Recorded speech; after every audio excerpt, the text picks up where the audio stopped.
Penyeludupan kayu merbau ini diketahui saat petugas melakukan patroli di perairan Sulawesi.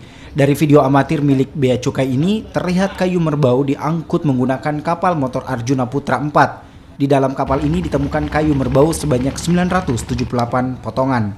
Kayu yang diperkirakan bernilai 532 juta rupiah ini kini disita sebagai barang bukti. Sementara itu, petugas juga menahan 7 awak kapal untuk dimintai keterangan. Penindakan terhadap sarana angkut KM Arjuna Putra 04, ya, Arjuna Putra 04 yang mengangkut kayu gergajian berbentuk balok kurang lebih dengan jumlah 70 meter kubik. Jadi merbau tempusnya di tanggal 21 April tahun 2019 pukul 11.30 WITA di perairan Selayar. Jadi kapal patroli kita BC 30.003 yang merupakan kapal patroli BKO dari